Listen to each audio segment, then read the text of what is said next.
All right, class. So today I start the discussion on virtue ethics. So, again, as we're going through the rest of these theories, we need to always be keeping in mind where we've come from. So far we've got Plato and the common view understanding, which he thinks is inadequate. Then we move to nihilism, ethics, why bother, don't. Then we get to the relativisms of the cultural and individual type. So virtue ethics takes itself to be more in that critical thinking stage between Garden of Eden and anything goes. But we need to consider as we go through, is this really an improvement upon either of the two relativisms, nihilism, so on and so forth? So before we get talking about the ethics specifically, we need to do a little bit of background on Aristotle. Just like what Plato said fit into a larger framework about the forms and appearance versus reality, Aristotle, who was Plato's student, his ethics is also in a much larger context and framework. So he doesn't agree with Plato about this appearance-reality distinction. For Aristotle, appearances are reality. There's nothing else lying beyond. Appearance is the way things are. So for him then, acting ethically is the same thing as being ethical. It goes a bit deeper, and I'll talk more about that in a second. There's not this distinction between reality and appearance. Furthermore, there's no world of the forms either. There's no form of goodness that we're trying to adhere to or anything along those lines. No, it's not like that. That we don't really progress with regards to morality. We may change, and we'll see why that's the case here in a moment as well. We may change, but we don't progress. Progress implies some ideal thing that you're getting closer and closer to. No world of the forms, no ideal. So you're not getting closer to anything, you're just changing. Okay? Furthermore, his metaphysical system, and it's built upon those other two premises, every concept, every thought, everything from vehicles to instruments to the notion of beauty to ethics is always open for constant revision and change. Remember, for Plato, we have these eternal forms, right? They're unchanging. Aristotle gets rid of those. So there is nothing eternal and unchanging. All we have is change. That's the way the world appears to be. Guess what? That's the way things actually are. Change is inevitable, including things such as ethics, the right thing to do, changes, including societies, which change, individuals, change, individuals' conceptions of things like happiness, change. Aristotle's going to bring happiness back. Remember, the nihilists are very concerned about happiness. They'd rather worry about success. And so I gave you that one topic to think about and discuss. If you can't be both successful and happy, which would you rather be?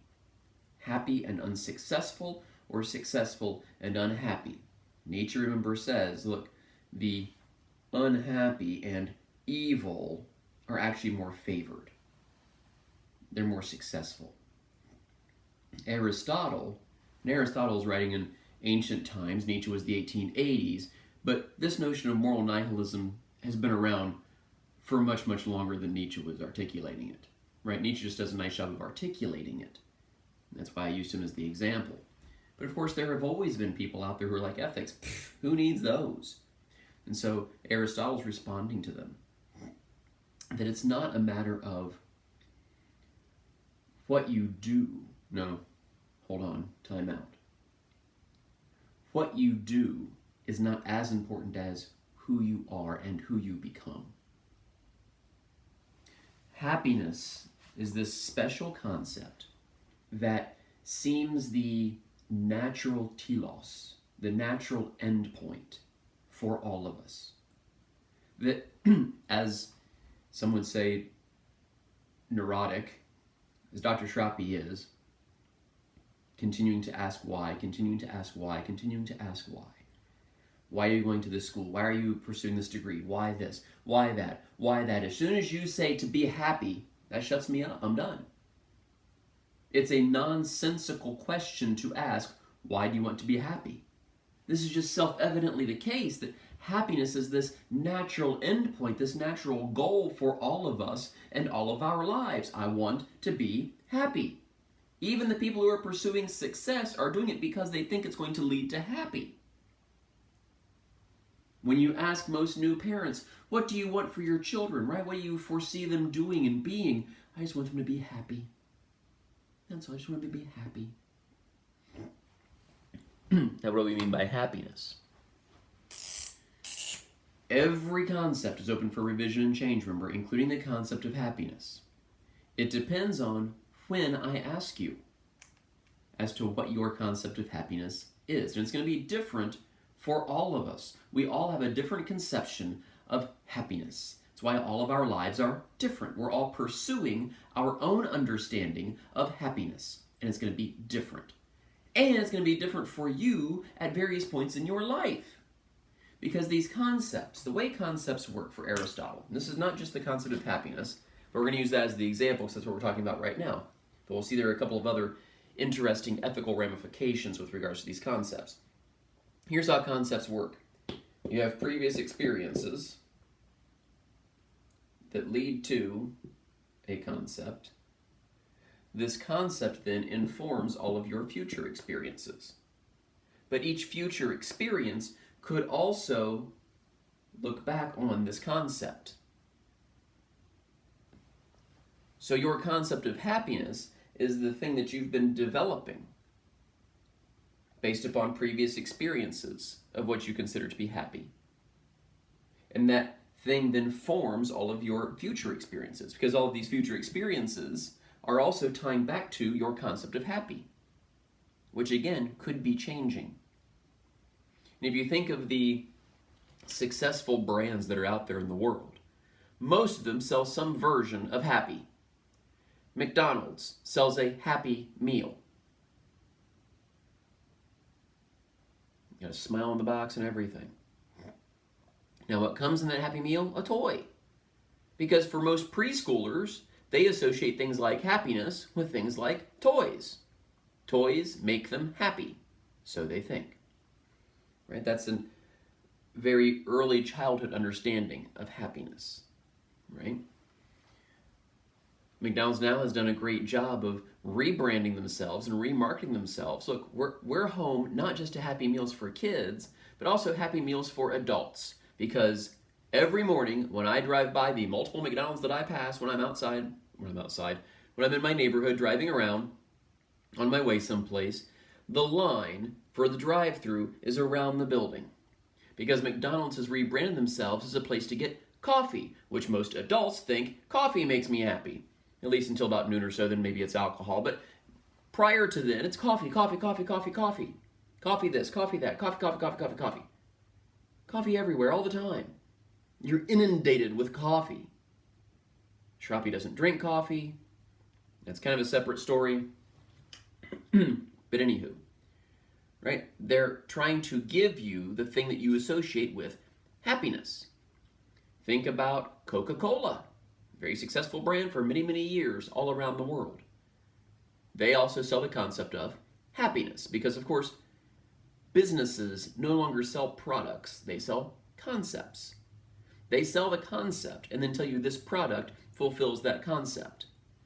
Primarily the concept that works is happy. Because again, it's this natural telos, this natural endpoint, this natural thing that we're all pursuing. It's self-evidently the case. No one sells unhappy. Right? Even the alcohol industry sells, look, maybe we can't give you happiness, but we can at least numb you to the unhappy for a while, which is still better than unhappy. Later on this course, just like the success versus happy question, I'll also, later in the course, not right now, I'll also later in the course ask you if your only two options are false happiness, happiness that's based on an untruth, or unhappiness that's based on a truth. Which one would you really prefer? But that's down the road. But we're talking about happiness, so I wanted to bring it up here as well, plant some seeds. If you think about Amazon, right?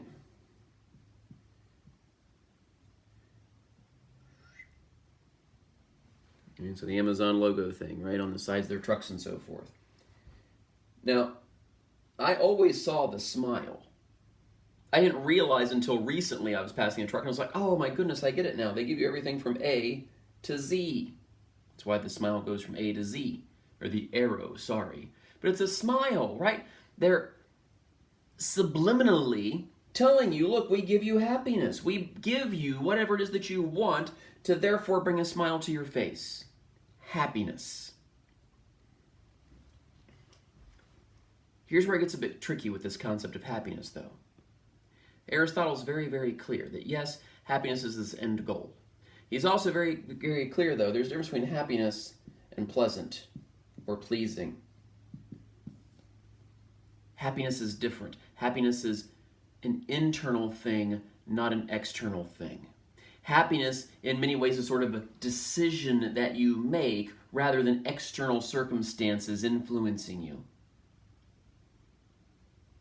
Happiness is more lasting. Happiness is more unwavering. Pleasant is very up and down. You're pleased, you're displeased, you're pleased, you're displeased, you're pleased, you're displeased. Happiness? Because by happiness, what he means is contentment, self-fulfillment, self-actualization.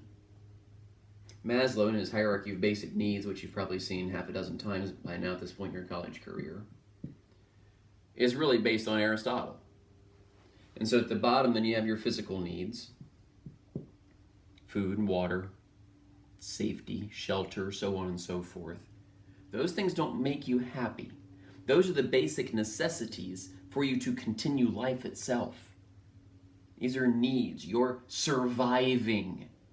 Happiness is more about thriving. This is about surviving. But once you have your physical needs met, then you can worry about your emotional and social needs. So things like friends. And Aristotle spills a lot of ink on the notion of friends and friendship. Because here again, this is kind of next level stuff, right? Friends will help form you. That's why when you're a teenager, your parents are so concerned about who your friends are. Who's helping to mold you? Who's helping to form you? Because as we'll see, you are also a concept that's always open for revision and change. Aristotle will call it character. We'll get to that in a little bit. So if you have your physical needs met, your emotional and social needs met, then you can really turn internal. Notice how this is more internal already. External needs met. Friends are kind of an odd thing, right? Like, yes, they're necessary. They're an external thing, but they're necessary for my own inner peace. Not my bodily needs, but my inner peace, my inner joy, my inner happiness. Friends, this emotional and social stuff then leads to more intellectual stuff. And happiness is an intellectual thing for Aristotle. Happiness is found in the realm of the intellect. Pleasing is found in the realm of the physical. That's why happiness is more internal. Happiness is more of a mental thing. It's a decision that you make to be happy or not, right? So the self-actualization thing at the top is really happiness. That's the goal. Now this shift from the external to the internal is not an easy one to make. Some folks, quite frankly, probably never make it. There are a whole lot of people out there who continue to think that happiness is determined by external circumstances. If only I had this, then I'd be happy. If I had this, then I'd be happy. If I had this, then I'd be happy. And you know what they never are? Happy. Because they're always chasing. They're always chasing that thing out there. And even if they do acquire that thing out there, and this is still Aristotle, Shoppy speaking on behalf of what Aristotle wrote. Even if they acquire that thing out there, it doesn't then make them happy. They may be pleased, but probably not for long. Because then they'll find something else out there that'll make them happier, or that they would prefer, or that's better than the thing that they got. My son, not so much now, but a couple of years ago, was big into the Nerf gun thing. And so I can't tell you how many times I heard, Dad, if I just get this Nerf gun, then that'll be it. So he got that Nerf gun, saved his allowance and so forth, purchased it, boom. For about a week or two, he was content. He was pleased. And then Oh man, I didn't know about this Nerf gun, this new one, right? And again, marketers and advertisers are always pitching new, especially since they know that most folks are still stuck in the external circumstances make me happy thing. So Nerf is trying to sell happy too. They're trying to sell happy through, oh, look at this new Nerf gun. You thought you were happy before, you weren't happy. This one will get you happy. This one will make you happy till you get it. And then, oh wait, we have another new one for you. Right? The latest edition of the whatever phones and all that, 10s and 12s or whatever we're up to now. Right? New is better, better makes you happier. Duh. Who doesn't know that? Aristotle says, well, be super careful. It's easy to get confused between pleasing and happy. Very easy. And it's a sign really of maturity. It's a sign of maturity to shift from this external pleasing to internal happy and to recognize the difference. To know that just because you acquire one more thing is not going to make you happy. If you were happy before, you'll still be happy. If you weren't happy before, you're not going to be happy now either. Because you're looking for happy in the wrong place. Happiness ain't out there. Furthermore, even if you get the thing, your desire is not satiated, then you want something else, want something else, want something else. And the thing that you got starts dying as soon as you get it. And it's way too easy for you to then become a slave to the thing that you got. Think about a brand new car. All right, so let's say I desire a brand new car. I'm using sort of Buddhist language here on purpose. Because Aristotle, in a couple of places here, throughout Nicomachean Ethics and other places as well, sounds very Buddhish. Very Buddhish. And in many ways, Shirapi at least thinks that's because Plato has some great similarities with Hinduism. Buddhism's a response to Hinduism. Aristotle's a response to Plato. Therefore, there's going to be some similarities between Aristotle and Buddhism. But that's a discussion for another time. Once you get the thing, it starts to die, right? Which then leads to suffering. You feel like you need another thing. First noble truth of Buddhism, life is suffering. Second noble truth, why? Because you desire stuff. So you have to desire not desiring stuff,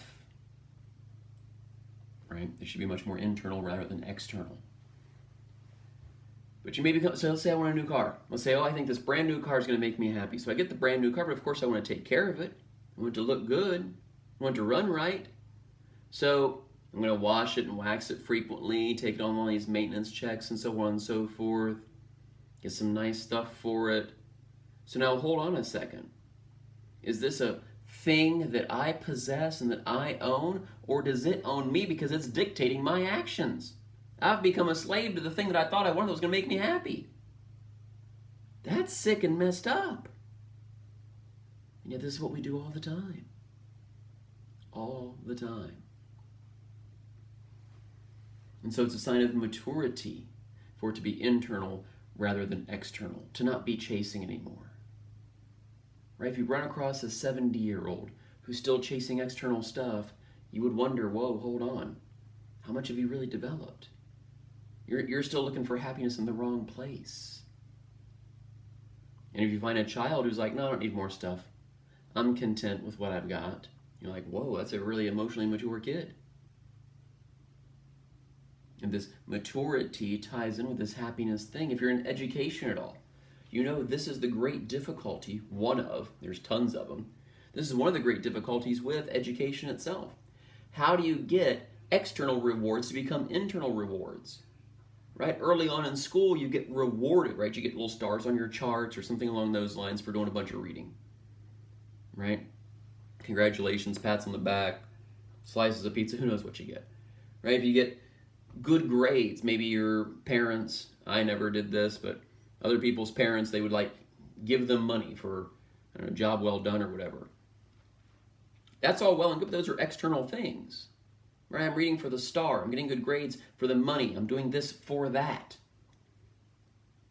At some point, the education system tries to shift it to, why don't you do the reading just because you like reading? Because reading is cool. You shouldn't need this external reward thing. Why not get good grades? Because there's value in that in and of itself. without the external reward thing. Trying to make the external internal. Schools and emotional education, again, more and more school districts around the country are taking on the responsibility to teach children not just information, not just reading and writing and arithmetic and so on and so forth, but also things like responsibility. Things that we'll call later in just a little bit virtues. We're talking about virtue ethics after all. Virtues. Attributes, character traits that everyone should want to develop. And the school districts have recognized, whoa, there's a whole lot of bad parents out there. I hope that's not a newsflash to anyone. There's a lot of bad parents out there that, for whatever reason, are not doing a good job raising their kids. Maybe it has to do with some type of pressures and circumstances beyond their control, maybe.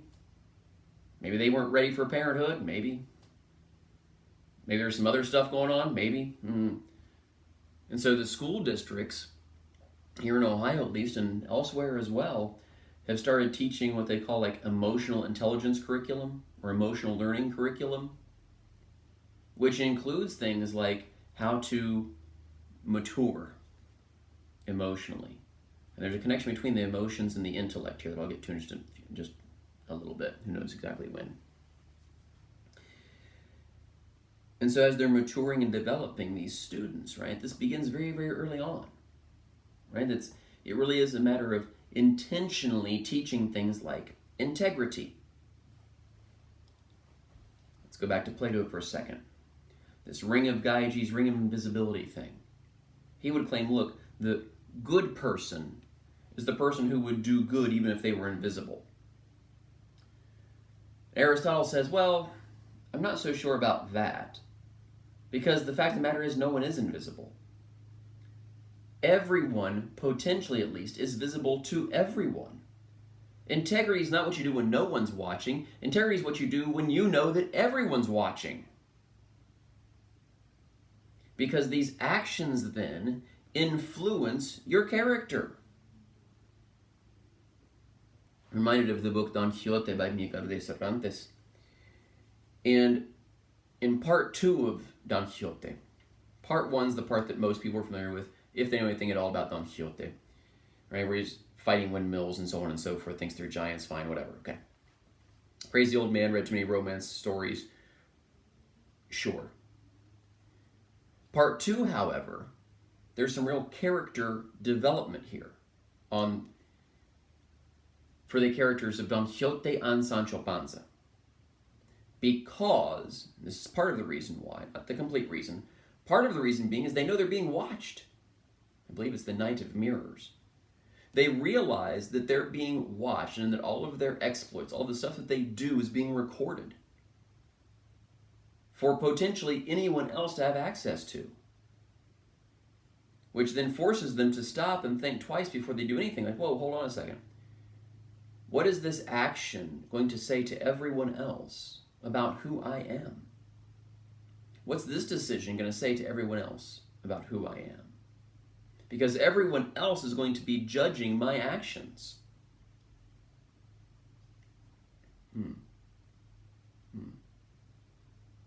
So this emotional intelligence thing is the teachers really being role models. And role models are a central tenet of virtue ethics as well. That the way that we learn this maturity thing, the way that we learn these virtues is, yes, by practicing them ourselves, but also by finding a role model who exemplifies these virtues and these values. Someone that we try to be like.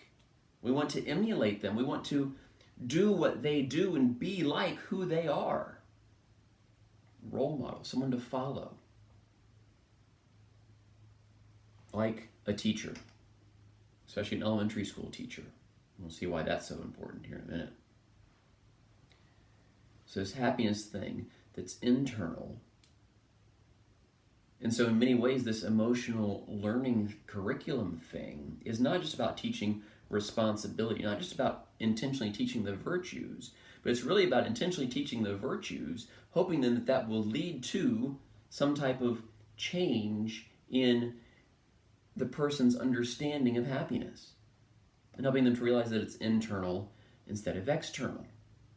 One of the huge signs of maturity. There was an article in Psychology Today about 1.5 years ago, I believe now, that talked about some of the signs that you realize you've really entered adulthood. One of them is you're kind of comfortable in your own skin. You're not as concerned about... No, I'll hold off on that part. Another part is that you're kind of settled intellectually and emotionally. This doesn't mean you've closed yourself off and isolated yourself and you're not listening to anyone or anything else. That's not what that means. That just means with regards to fundamental things, you think you've kind of got it pretty well figured out. Again, they could be revised and changed as well. But for the most part, this is probably late 20s, early 30s, you're like, no, I think I got a handle on things now. I think I've determined who I want to be and the things that I need to do to become that, and the people that I want to follow to become that. And so typically the people that you want to follow are older than you are. They're further along this path than you are, right? A mentor, a guru, a teacher, something along those lines. Someone who's been where you are now and can help you through the troubles that come with where you are now. All teachers were students once. They should be able to remember that and therefore help their students through this time of being a student, whether that's elementary, middle, high school, college, regardless, whatever. Right? Which is why even in college, we the teachers should be accessible to you all. Right? Even if it's via email, we need to at least be accessible. Remember where we've been when we needed to ask questions. So there's going to be this huge list of virtues that we'll talk about as well, and that Aristotle thinks that we should be developing. Right? Furthermore, so this happiness thing then, notice, is determined ultimately by me. It's going to be different for me than it is for you potentially, but it's going to be determined by each individual. So that seems kind of like something like individual relativism. Here's where virtue ethics thinks that they're an improvement on individual relativism. It's not purely up to the individual. That these societal influences play a role as well. Right? The role model, notice, is someone else. Although, how is it that I determine the role model? Again, maybe society has a say here, but ultimately, I decide who I want to be like. Which means then I'm using my own criteria to find my role model. Oh wow, this is a good virtuous person that I want to be like. I know that based upon my criteria. I then pick them out. They then become my mentor, something along those lines, and I emulate their actions. But notice, the role model's a bit superfluous here. If I've already got the criteria, then I kind of don't need the person. I just follow the criteria. Pardon me. Excuse me. So we've got this happiness thing that's determined by each individual on one hand. Virtue ethics thinks it doesn't fall into individual relativism because, on the other hand, we have this thing called character. And character, this thing that we're trying to develop, me, this thing I'm trying to develop, is not determined by me. As odd as that sounds, as odd as that is, my character is determined by everyone else. Everyone else determines who I really am. And they determine this based upon my actions. Based upon my actions, that's what they see. Right? So this is going to be a results-based ethics. Right? Now, my actions are going to, presumably at least, flow from who I am. Right? These future actions are going to be based on who I am. This character that I am right now. But remember, this is always open for revision and change. And the me that I am now is based upon all of my previous experiences. All the stuff that I've done up until this point. That's who my character is right now. Here's another difference, huge difference between happiness and character. Happiness, I can decide along the way if I'm happy. right? If I'm not, then perhaps I change other things, right? Things are not, what's their name, Marie Kondo or whatever, Kondo, right? Dismiss all those things which do not spark joy, right? So perhaps when looking at my life, I think, this stuff isn't contributing to my internal happiness thing, so I can ditch it, right? And that's different than chasing external stuff. So all these previous things that have led to the me I am now, character determined by everybody else. But since this is always open for revision and change, this character, this who I am, it really can't be determined till I'm dead. So it's determined by everyone else, and it's determined when I'm dead. Why when I'm dead? Because at that point I can't develop my character anymore. That's the last line of the story of Dr. Shroppy. The end. And so now we have to go back. Everyone else who's ever had interactions with Dr. Shroppy gets to decide, good guy or jerk. I'm oversimplifying here, but this gets to the thrust of virtue ethics. A virtuous person or not? Good guy or jerk? And everyone who had interactions with me gets to decide. They get to weigh in. And it becomes simple majority rule, quite frankly, that if most folks think I was a jerk, then guess what? I was a jerk. If most folks think good guy, then guess what? I was a good guy. That those few moments of jerkdom were out of character. They weren't truly reflective of who I was, or they were reflective of who I was previously, but not who I was towards the end. If you've ever worked in hospitality at all, you know the importance of first impressions and last impressions. First impressions are difficult to overcome, right? That first impression is the framework through which you're viewing everything else. So if that first impression is one of, wow, that was a real jerk move. Now guess what? You've got the jerk glasses on. Everything that person does, you presume, reflects this inner jerk. If the first experience was one of a good guy, then now you got your good guy glasses on. You're giving them the benefit of the doubt. Because we put so much stock in that first impression. If you worked in the food service industry, you know the importance of things like appetizers. It sets the tone for the entire meal. The entire meal. Now that may sound like I'm overstating it. I assure you I am not. Because it's about that first impression. And we're very reticent to admit when we're wrong about things, just in general as a species. And so we want everything to further verify that initial thing that we thought. The other end of the spectrum, final thoughts, final impressions. You got to have a great dessert.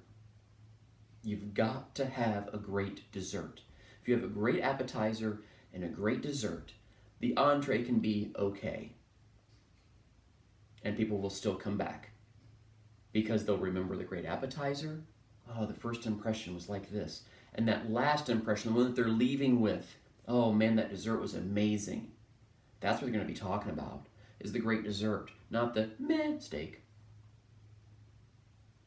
If you have a great steak and a meh dessert and a meh appetizer, not a lot of repeat customers.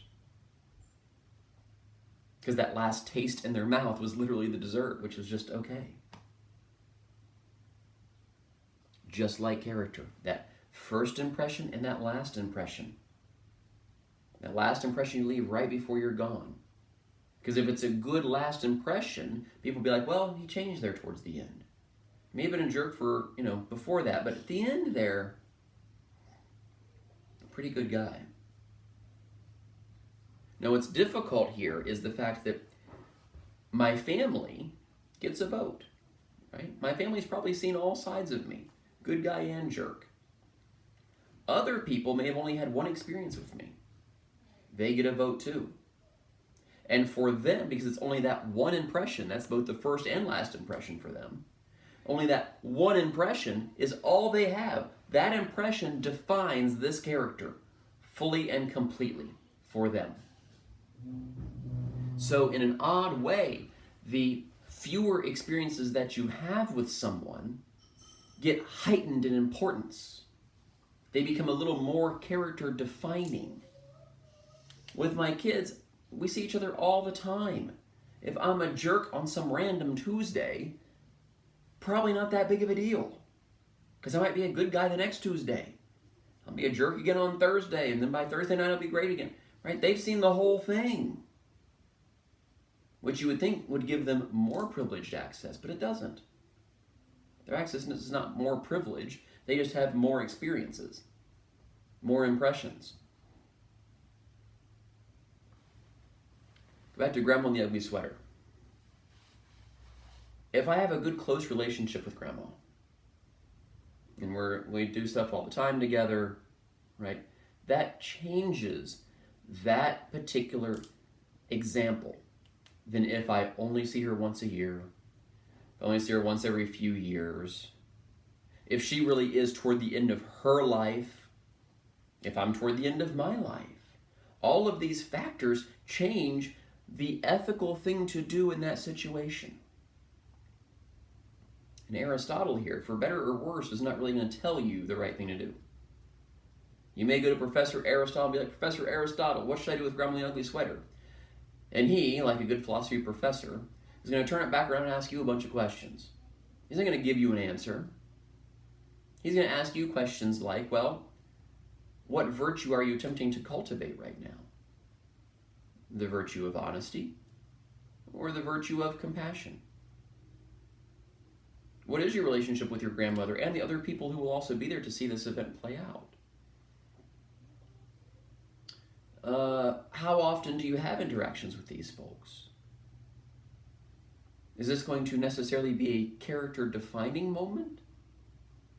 Or is this just going to be a moment amongst many others that will probably eventually be forgotten, and therefore not particularly character-defining or character-revealing? What will each of these say about the character that you're attempting to cultivate? Because again, here's the really weird thing. Everyone else determines who I am, but who's the one responsible for becoming who I am? Me! I'm responsible for my own character, ultimately. We'll talk about that in a little bit too. Ultimately, I'm in charge of I'm in charge of building my own character, developing my own character. But everyone else gets to decide what it is at the end. I decide happiness, everyone else determines character. Good guy or jerk. But hold on a second here. What about these young kids again in the schools and so forth? Like they're not determining their character yet. They're like 6. A 6-year-old surely can't determine their character and who they want to be and so on and so forth. This seems a bit beyond their understanding, a bit beyond not just their emotional capacity, but their intellectual understanding. They're 6. They're not that self-aware yet. Right? I have a 5-year-old. I'm aware. I have 2 older kids who were once 5-year-olds. I know they're not particularly self-aware. Okay? Because they're 5. They're not intellectually capable of doing that yet. They can't yet comprehend the long-term ramifications of things. My 5-year-old still doesn't understand the concept of yesterday. It could have been 2 hours ago, 2 weeks ago, 2 years ago. It's all yesterday to her. Anything in the past is yesterday. So there is no way she could possibly conceive of, okay, Samantha, the decisions you make right now as a 5-year-old could determine the entirety of your future. Don't be ridiculous. Don't be ridiculous. Still in the early stages of character development. And quite frankly, because of the lack of intellectual understanding and the lack of being able to think that far into the future about long-term consequences, she's really not even that responsible about it yet, or for it yet. Who is responsible for her character development? Her parents. Her parents. We're so responsible for the character that she will become because we're the ones who are shaping who she is right now. encouraging her, maybe forcing her, to engage in certain habits. Cleaning your room, doing your homework, exercising, listening and attempting to play music. All of these things are habits that we're attempting to instill in her. Habits are tough to break, whether they be good habits or bad habits. Aristotle says parents are the most important job that there is. Parenting is the most important job that there is. Because what you're doing is you're establishing these habits, these practices, for the people who can't yet determine their own character. So in some ways, her mother and I are determining her character at this point. At this point. I'll go ahead and stop this one and pick up with Virtue Ethics Part 2 and continue with this story.